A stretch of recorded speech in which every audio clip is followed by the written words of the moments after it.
সাধুবাদ। এখানে উপস্থিত এই অঞ্চলের সব জায়গায় যার বিচরণ, আপনার রাজারহাটের কলেজে যিনি দীর্ঘ সময়টি অধ্যাপনা করেছেন, আপনাদের সবার পরিচিত, বিশেষ করে রাজারহাটের মানুষের মনের কথা যিনি বোঝেন, সেই নেতা, কুড়িগ্রাম জেলা বিএনপির সিনিয়র যুগ্ম আহ্বায়ক অধ্যাপক শফিকুল ইসলাম বেবু। এখানে উপস্থিত জেলা বিএনপির অন্যতম যুগ্ম আহ্বায়ক, আমাদের প্রিয় নেতা, এবং বিশেষ করে আমার সাথে তো তার খুব ভালোই সম্পর্ক, দেখলেন কিছুক্ষণ আগেও খুনসুটি হয়েছিল, অধ্যাপক হাসিবুর রহমান হাসিব সহ এখানে মঞ্চে উপবিষ্ট আমাদের এই ইউনিয়নের আহ্বায়ক কমিটির সম্মানিত আহ্বায়ক, সদস্য সচিব, এই ইউনিয়নের নেতৃবৃন্দ, রাজারহাট উপজেলা বিএনপির সদস্য সচিব এবং ভারপ্রাপ্ত আহ্বায়ক সহ ইউনিয়নের বিভিন্ন জায়গা থেকে আগত বিএনপির সমর্থক, নতুন বিএনপিতে যোগদানকারী, জাতীয় পার্টি থেকে আগত যে সমস্ত নেতৃবৃন্দ আজকে এখানে উপস্থিত আছেন, সবাইকে আমার জেলা বিএনপির পক্ষ থেকে আন্তরিক ধন্যবাদ এবং সালাম জানাচ্ছি, হিন্দু ভাইদের আদাব। আমরা আসলে এই যে শোক সভায় এসেছি, শোকেরই কথা বলার কথা, কিন্তু একটা কথা আছে যে রাজনীতিবিদরা যেখানেই যায় সেখানেই রাজনীতির চর্চা হয়। ভোটের মৌসুম, সেই অনুপাতে আমাদের ভোটেরও কথা দুই একটি বলতে হয়। সময় অনেক পেরিয়ে গেছে, একদম পড়ন্ত বেলায়, শীতের রাত, শীতের দিন, একটু পরেই তো দেখা যাবে যে আসরের নামাজের আজান দিবে। সেই জন্য সংক্ষিপ্ত আকারে বলবো, যারা বলেছেন তারা ভোটের ব্যাখ্যা দিয়ে বলেছেন। ভোট আপনারা যেহেতু বিএনপি করেন, যেহেতু বিএনপির অঙ্গ সংগঠনের সঙ্গে জড়িত, সেহেতু ভোট আপনাদের ধানের শীষেই দিতে হবে। যদি না দেন তাহলে আপনি যতদিন থেকে পেয়েছেন, কারণ বিএনপি 17 বছর থেকে অপেক্ষা করছে, আন্দোলন করছে, হাজার হাজার মানুষ মারা গেছে, লাখো লাখো নেতা কর্মীর বিরুদ্ধে শত শত মামলা হয়েছে, শুধু একটি নির্বাচনের জন্য, যে নির্বাচনে আপনারা 17 বছর থেকে অংশগ্রহণ করতে পারেন। সেই নির্বাচন আজকে এই 12ই ফেব্রুয়ারি আমাদের দেশে অনুষ্ঠিত হবে ইনশাআল্লাহ। সেই নির্বাচনের জন্য যদি আপনারা কাজ না করেন, সেই নির্বাচনের জন্য ধানের শীষের জন্য যদি আপনারা কাজ না করেন, তাহলে আমি বলবো যে আপনারা প্রতারণা করেছেন বিএনপির সাথে এতদিন ধরে। সেই জন্য আমি আপনাদেরকে অনুরোধ করব, সেই সাথে সংগঠনের প্রিয় নেতৃবৃন্দকে আমি বলবো যে যা হয়েছে ভুলে যান, সবাই একত্রে হন। মানুষকে তো আপনি ভোট দেওয়ার জন্য ঠেকাবেন না। আপনার ভোটে আপনার কর্মী কতজন, আপনি এখানে নেতা, আপনার কর্মী কতজন, আপনার ওই কর্মী দিয়ে তো আমরা ভোটে জিততে পারবো না, ওই ভোটটুকু দিয়ে পারবো না। অতএব নিরপেক্ষ মানুষ, অন্য দলীয় লোক, তাদেরকে আমাদের কনভিন্সড করতে হবে এবং তাদেরকে আমাদেরকে আনতে হবে এবং আমাদের ভোটের কাতারে দাঁড় করাতে হবে। সেই দায়িত্বটুকু আপনাদের। সেই জন্য আপনি নেতা, সেই জন্য আপনারা নেতা এবং সামনে যারা বসে আছেন তারা সবাই কর্মী এবং আপনার অনুসারী। এইটুকু যদি আপনি করতে না পারেন, তাহলে নির্বাচনের পরেই হোক আর নির্বাচন চলাকালীন সময় হোক, আমি বলবো আমার যেমন পথ ধরে রাখা খুবই মুশকিল, আপনাদেরও সেই পথ ধরে রাখা খুব মুশকিল। সেই জন্য আমি নেতৃবৃন্দ আপনাকে অনুরোধ করি, আমাকে 4টি সিট নিয়ে কথা বলতে, মিনিমাম 2টি সিটের তো সবসময় তদারকি করা লাগে, এই সিটটি এবং চিলমারি, রৌমারি, রাজীবপুর। আমি একটা ফাঁপড়ে আছি। আমি আপনাদেরকে অনুরোধ করব যে আপনারা আমাকে উদ্বৃত্ত ফাঁপড় দিবেন না, কাজ করার সহযোগিতা করেন এবং যার নেতৃত্বে আপনি মনে করেন যে এটি সম্ভব করবেন, তার পিছনেই থাকবেন দরকার হলে। আর আপনার সাংগঠনিক পদ তো কেউ অধিকার গ্রহণ করার জন্য এখানে আসে নাই, দখল করার জন্য কেউ আসে নাই। আপনি যে সাংগঠনিক পদে আছেন সেই সাংগঠনিক পদ তো আপনার পদ, সেটাতে তো আপনি থাকবেন। তাহলে এখানে যদি মর্যাদাশীল হন, এখানে যদি ভোটে আপনি ব্যাপক, যেমন একটু আগে বললেন যে আমাদের এই অঞ্চলে আমসা আমিন সাহেব জিতেছিল বিপুল ভোটে, আপনারা যদি বিপুল ভোটে এই অঞ্চলে সোহেল হোসেন কায়কোবাদকে আপনারা জেতাতে পারেন, ধানের শীষকে জেতাতে পারেন, এই সকল মানুষের কিন্তু ক্রেডিট না, ক্রেডিট হবে এখানকার যিনি সাংগঠনিক ক্ষমতার অধিকারী, শুধু ওনার একলার ক্রেডিট হবে। এই তখন বলবে যে আমার জেলায় যদি 4টে এমপি হয় তাহলে এই 4টে বল্টু আমার ঘাড়ে লাগবে।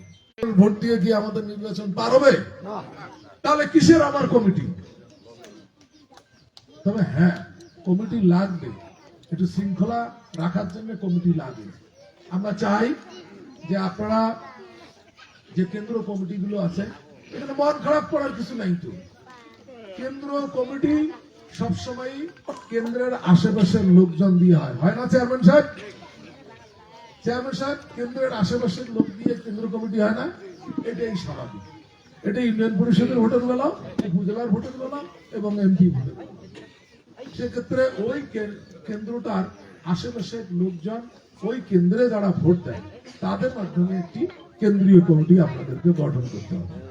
যে কেন্দ্রীয় কমিটিটা যেমন ভাবে উপজেলা বিএনপি এটাকে নিরীক্ষণ করবে, দেখবে, সবসময় পর্যবেক্ষণ করবে, তেমনি ভাবে আমরা জেলা থেকেও এটি দেখার চেষ্টা করব। সমস্যা তো এক জায়গায় হয়ে যেতে পারে। আমার স্নেহের এই আহ্বায়ক মহোদয় বলেছিলেন যে আমরা এই প্রোগ্রামগুলো আমরা জানি না কেন। আমি আপনাকে প্রশ্ন করতে চাই, আপনি জেলা বিএনপির প্রতিনিধিত্ব করেন, এই ইউনিয়ন বিএনপিতে যখন আমরা আসি তখন আপনার অতিথি, আমরা সদ্য যোগদানকারী জাতীয় বডি থেকে একজন চেয়ারম্যানের আহ্বানে আপনাদেরকে সবাইকে একত্রিত করে আমাদের বসতে হয় কেন? আপনি তা করলেন না কেন? আপনি তো করা উচিত ছিল, এবং আপনার তো আমাকে ডাকা উচিত ছিল। কমসে কম কেউ আমাকে ডাকুক আর না ডাকুক, আপনি ডাকবেন। আমার অধীনে হলো থানা, থানার অধীনে হলেন আপনি, আপনি তো আমাকে ডাকবেন, আপনি কেন ডাকলেন না? এটা কখনো চিন্তা করছেন আপনি? আজকে আমরা যেখানে বসলাম, তাকে যেখানে বসে এখনো কথা বলছি, ওনাকে আমরা অসংখ্য অসংখ্য ধন্যবাদ জানাই যে আমাদের একতার জন্য, আমাদের ঐক্যের জন্য উনি যে এই আহ্বান, এই ইয়েটা গ্রহণ করেছেন, উদ্যোগটা গ্রহণ করছেন, এই জন্য আমি জেলা বিএনপির পক্ষ থেকে হাকিম ভাইকে আন্তরিকভাবে ধন্যবাদ জানাই। সাথে সাথে আমি আমার বিএনপির সংগঠন সমূহের, বিশেষ করে অঙ্গ সংগঠন সমূহের প্রত্যেককেই, মনে কিছু নেবেন না, আমি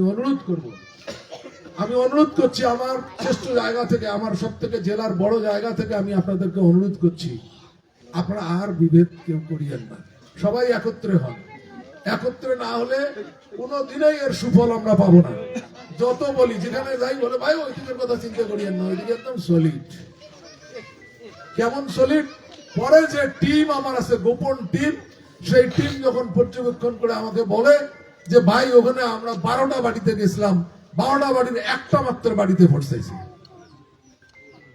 এই যদি অবস্থা হয় তাহলে আমরা কেমন করে কি করবো? আমি খুব খোলামেলা আলাপ করলাম, খুব খোলামেলা। আপনারা যদি কেউ মনক্ষুণ্ণ হয়ে থাকেন, নিজ গুণে আমি মাপ চাচ্ছি, আমাকে মাফ করে দিয়ে।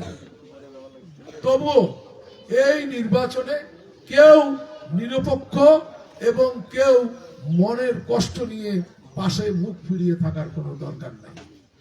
নিরপেক্ষ লোকও লাগবে না, পাশ ফিরিয়ে ঘুরে দাঁড়ায় আছেন তাহলে। সবাইকে আন্তরিকভাবে পক্ষপাতিত্বমূলক বিএনপির নির্বাচনে ধানের শীষের পক্ষে আপনাদের ওয়ার্ক করতে হবে এবং জিততে হবে। আগের মতো ওই সিস্টেম নেই। 17 বছর দেখে যারা অভ্যস্ত ওই রকম কোনো সিস্টেম নেই। কোনো ফিলিং অফিসার, প্রিজাইডিং অফিসার আপনাদেরকে আর ভোটে জেতানোর কোনো সহযোগিতা করবে না। সে কারণেই যারা আপনাদেরকে ভোট দিলে আপনারা জিতবেন, তাদের সাথেই ভালো আচরণ করতে হবে। তাদেরকে নিয়েই আপনাদের রাজনীতির, আপনার দলের পতাকা তোলে, আপনার ভোটের পতাকা তোলে আপনি নিয়ে আসবেন। আমার যে কমিটি আছে, এই কমিটি, ইউনিয়নের যে কমিটি আছে থাকলো, এই ইউনিয়ন কমিটি ইচ্ছা করলে সমস্ত লোক, আওয়ামী লীগের লোক যদি আসে তাহলে ইউনিয়ন কমিটি ফেলে দেবে। ভাই, ফেলে দেওয়া উচিত ভাই। আপনার তো ভোট আছে, আমি আপনাদের সাথে কাজ করতে চাই, আমি ভোট করতে চাই। ইয়ার কিসের ডেকোরাম? আমি তো কোনো ডেকোরাম রাখিনি। আমি প্রথম রংপুর বিভাগে প্রথম ভাঙছি জাতীয় পার্টিকে যোগদান করে। কেন্দ্রের পারমিশন নিয়েছি, জাতীয় পার্টিকে রাজারহাটে যোগদান করেছি। আমাদের রংপুর ডিভিশনে, অর্থাৎ এই আমার বৃহত্তর রংপুর জেলায় আর কোন সিটে তখন পর্যন্ত জাতীয় পার্টির লোক যোগদান করেনি। আমি যখন কেন্দ্রকে জানিয়েছি, আমাকে বলছে বেশ করেছেন, ভালো করেছেন, ভোটের জন্য অন্যায় করেন, আমরা আছি। আমি এই অন্যায় কিন্তু করতেই থাকবো। এই অন্যায় যদি অন্যায় হয়, এটা আমি করতেই থাকবো। মনে রাখবেন, যারা এখানে উপস্থিত আছেন, নেতৃবৃন্দকে বিশেষ করে আমি অনুরোধ করব, আপনার মনে কিছু নিয়েন না, ভোটটা করেন। কেউ আপনাদের পদ দখল করার জন্য আসবে না। যাদেরকে আমরা আনছি তাদেরকে শুধু ধানের শীষের জন্য আনছি।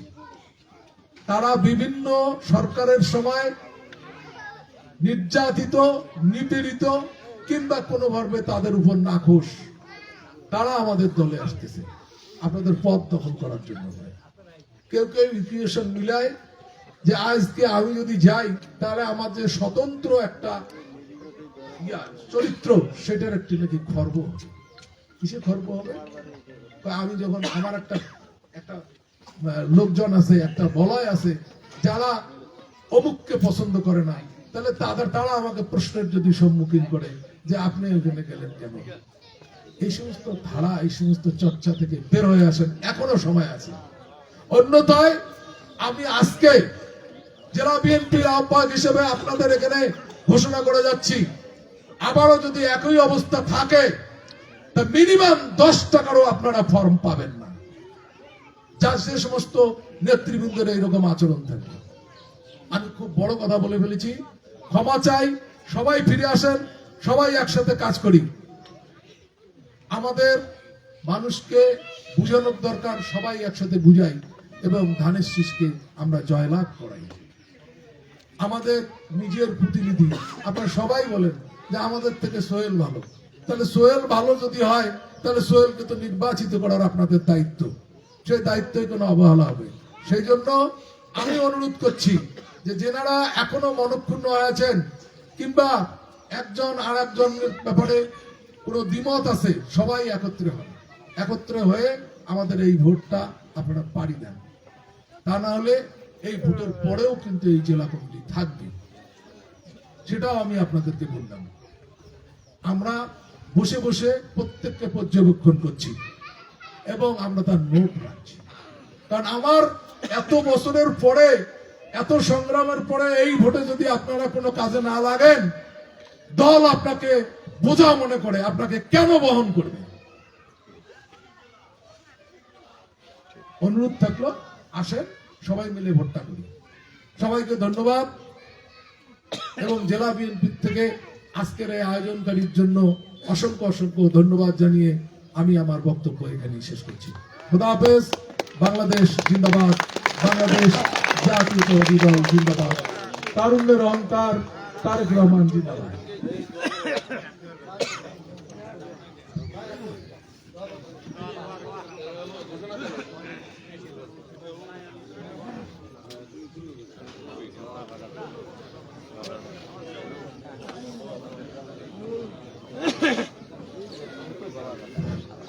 সম্মানিত উপস্থিতি, এবারে আমাদের দোয়া হবে।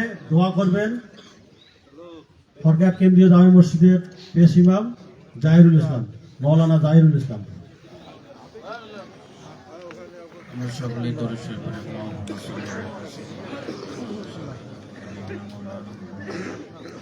صلى الله عليه وعلى آله وسلم. اللهم صل على سيدنا ونبينا وشفينا وحبيبنا مولانا محمد صلى الله عليه وعلى آله وصحبه وسلم. اللهم صل على سيدنا ونبينا وشفيعنا وحبيبنا مولانا محمد صلى الله عليه وعلى آله وصحبه وسلم. আমরা সূরা ফাতিহা পড়ি। আলহামদুলিল্লাহি রাব্বিল আলামিন আর-রাহমানির রাহিম মালিকি ইয়াউমিদ্দিন। إياك نعبد وإياك نستعين اهدنا الصراط المستقيم صراط الذين أنعمت عليهم غير المغضوب عليهم ولا الضالين. بسم الله الرحمن الرحيم. سورة الإخلاص পড়ি। قل هو الله أحد الله الصمد لم يلد ولم يولد ولم يكن له كفوا أحد. بسم الله الرحمن الرحيم. قل هو الله أحد الله الصمد لم يلد ولم يولد ولم يكن له كفوا أحد. بسم الله الرحمن الرحيم. قل هو الله أحد الله الصمد لم يلد ولم يولد ولم يكن له كفوا أحد. اللهم صل على سيدنا ونبينا وحبيبنا مولانا محمد صلى الله عليه وعلى آله وصحبه وسلم. الحمد لله رب العالمين. ربنا ظلمنا أنفسنا وإن لم تغفر لنا وترحمنا لنكونن من الخاسرين. ربنا فاغفر لنا ذنوبنا وكفر عنا سيئاتنا وتوفنا مع الأبرار. رب اجعلني مقيم الصلاة ومن ذريتي ربنا وتقبل دعاء. رب العالمين إلا تعالى আসরের পূর্ব খন্ডা হইতে মাহবুব আল্লাহ তাআলা বিশাল আসমানের নিচে বিশাল উপরে বসে আল্লাহ তাআলা উম্মুল কুরআন সূরাতুল ইখলাস আল্লাহ তাআলা তোমার হাবিবের শানে সালাতু সালাম করে তোমাদের পেশ করেছেন। আল্লাহ তাআলা এর যতটুকু নির্দেশা হয় সর্বপ্রথম হুজুরে পাক সাল্লাল্লাহু আলাইহি সাল্লামের পাক রওজা মুবারকের মধ্যে সালাম পৌঁছাই দিন। রব্বুল আলামিন তার উসিলা করে মাহবুব খাস করে আজকে যে মৃত্যু তোমার বান্দিকে নিয়ে উত্তোলন করেছি আল্লাহ বাংলাদেশের সাবেক সফল প্রধানমন্ত্রী তিনবারের বেগম খালেদা জিয়াকে মাহবুব তিনি মৃত্যুবরণ করেছেন। আল্লাহ তাআলা তার কবরকে জান্নাতুল বাগিচা বানাই দিও। আল্লাহ মানুষ হিসাবে তিনি যেমন ছিলেন আল্লাহ ওনার গুণ অনেক ছিল। আল্লাহ তাআলা খাস করে মাহবুব মানুষ হিসাবে ভুল ত্রুটি করতে পারে। আল্লাহ আমরা মানুষ, আমরা ভুলের বাইরে নই, আমাদের ভুল হতেই পারে। রব্বে কারীম আমাদের ভুলের দিকে না দেখে গফুর গফফার নামের উসিলায় আয় আল্লাহ তাআলা তাদের তুমি মাফ করে দাও। রব্বুল আলামিন খাস করে মাহবুব এই বিএনপি সংগঠনের যত অঙ্গ সংগঠনের যত ভাইরা মৃত্যুবরণ করেছে আল্লাহ তাদেরকে তুমি মাফ করে দিও। আল্লাহ যারা জীবিত আছে তাদের হেদায়েত দান করে দিও। আল্লাহ ভাইদেরকে পাঞ্জেগানি নামাজি হিসেবে কবুল মঞ্জুর করে দিও। আয় আল্লাহ তাআলা সকলকে ঐক্যবদ্ধভাবে কাজ করার মন মানসিকতা পয়দা করে দিও। আয় আল্লাহ সংগঠনটির মাধ্যমে মাহবুব দ্বীনের খেদমত করার তৌফিক দান করে দিও। রব্বুল আলামিন খাস করে মাহবুব জেলা যুব দলের সভাপতি আল্লাহ তিনিও ইন্তেকাল করেছেন, তেনার জন্য দোয়া চাওয়া হয়েছে। আয় আল্লাহ তাআলা দয়া করে মায়া করে মাহবুব তুমি তোমার সেই বান্দাকেও মাফ করে দিও। আয় রব্বুল আলামিন বাবা আদম আলাইহিস সালাতু ওয়াস সালাম থেকে শুরু করে আজ পর্যন্ত যত মুমিন মুত্তাকিন কবরবাসী হয়েছে মাওলা তাদের প্রত্যেকের কবরগুলোকে জান্নাতের বাগিচা বানায়া দিও। আল্লাহ তাআলা খাস করে মাহবুদি হাজিরের মজলিসকে মাফ করে দিও। আল্লাহ আমরা যারা হাত উত্তোলন করেছি আল্লাহ আমাদের একান্ত আপনজন জনম দুঃখিনী আব্বা আম্মা যাদের অন্ধকার কবরে শায়িত আছে মাহবুব তাদেরকে তুমি মাফ করে দাও। আল্লাহ তাদের কবরগুলোকে জান্নাতের বাগিচা বানায় দাও। রব্বুল আলামিন সামনে নির্বাচন আসতেছে আল্লাহ আল্লাহ সামনে নির্বাচনে আল্লাহ যাদেরকে ক্ষমতায় নিলে আল্লাহ তোমার দেশটা সুন্দর চলবে তাদের ব্যবস্থা করে দিও। আল্লাহ ভালো মানুষগুলোর ব্যবস্থা করে দিও। আল্লাহ খাস করে মাহবুব আজকের এই আসনে আল্লাহ যিনি দোয়া প্রার্থী আল্লাহ যিনি আলোচনা করলেন সোহেল হোসেন গাইবাদ আল্লাহ তুমি ইজ্জত দেনেওয়ালা আল্লাহ তুমি ইজ্জত নেনেওয়ালা আল্লাহ তোমার পক্ষ থেকে সব ফয়সালা হয়ে যায় মাহবুব। আল্লাহ ভাইকে হায়াত দারাজ করো। আল্লাহ ভাইয়ের মনের নেক মাকসাদ পূর্ণ করো। আয় আল্লাহ জনগণের খেদমত করার মতো মন মানসিকতা পয়দা করো। রব্বির হামহুমা কামা রব্বায়ানি সগীরা রব্বির হামহুমা কামা রব্বায়ানি সগীরা সুবহান রাব্বিকা রব্বিল ইজ্জাতি আম্মা ইয়াসিফুন ওয়া সালামুন আলাল মুরসালিন والحمد لله رب العالمين لا إله إلا الله محمد رسول الله